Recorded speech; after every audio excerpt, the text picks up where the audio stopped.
Good morning. Good morning. You guys, I have no idea what happened on TikTok this morning.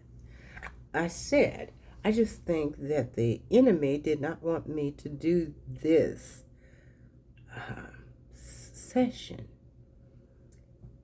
because when we started 3 weeks ago, can you believe it? It's been 3 weeks.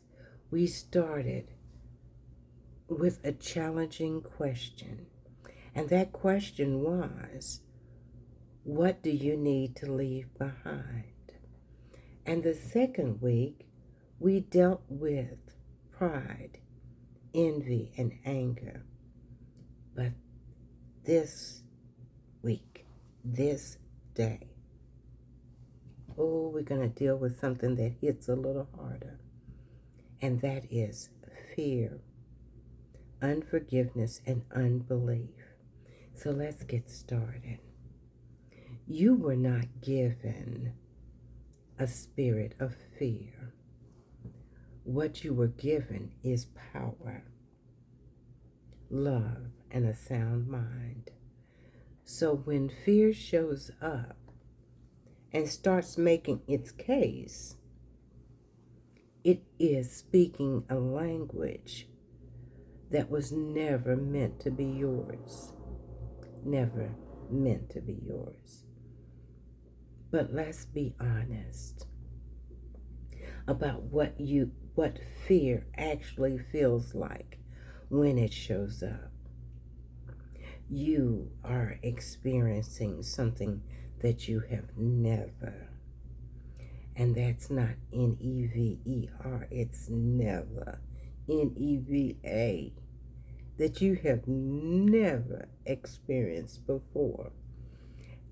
And because it is unfamiliar, confusion sets in. Despair sets in.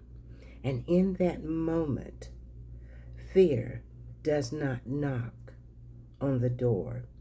It moves in, sits down, and starts itself to make itself comfortable. It moves in, it sits down, and starts to make itself comfortable. And that is when fear starts making its case.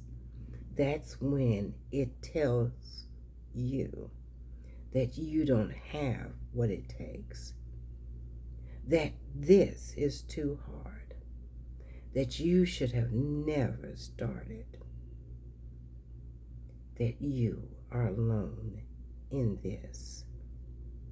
But here is what fear never tells you. You were not given a spirit of fear.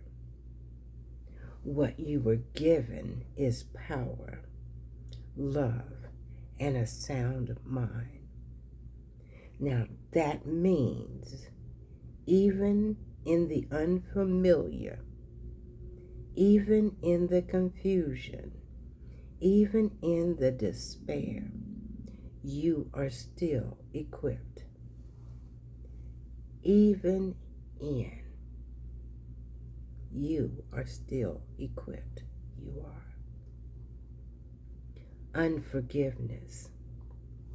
Unforgiveness is the prison where you are both the inmate and the one holding the key. You are the inmate and the one holding the key. You built it. You maintained it. But let's go a little deeper. Because unforgiveness does not just stay inside, it comes out of you. Has your mouth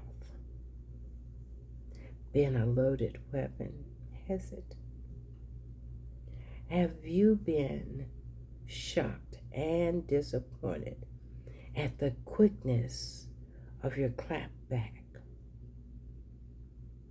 Have you spoken without thinking and not taken responsibility for your words, nor the deep and lasting harm you rendered in that moment? Have you? Be honest with you. That's unforgiveness with a voice. That is unforgiveness with a voice. That is unforgiveness that has been sitting in that cell so long it stopped trying to hide. The person who hurt you is usually living their life completely unaware that you are still in that cell while you are loaded and ready. They've moved on. They have moved on. So, who is really being held captive here? You are. Correct answer. You are. Unbelief. Unbelief is the quietest of the three, but it may not be the most. It's the quietest of the three, but it may be the most destructive. It may be the most destructive. It sits back in your mind and it whispers, but what if God does not come through for me? That's what it whispers. What ifs? The what ifs. And that whisper will talk you out of your miracle every time. Every time. It will talk you out of your miracle. So, you know what I have. 3 questions for you to sit with until the next session at 1 o'clock. And they are, what has fear stopped you from doing? Who are you still holding in that cell? Who? Where have you stopped believing in God, the higher power of the universe? However you reference him, where have you stopped believing? I will see you at 1 o'clock as we go deeper into these 3. Have lunch with me. Join me. 1 p.m. Eastern. Live on TikTok. Barring anything else could go wrong. I'll see you then. Have an amazing morning.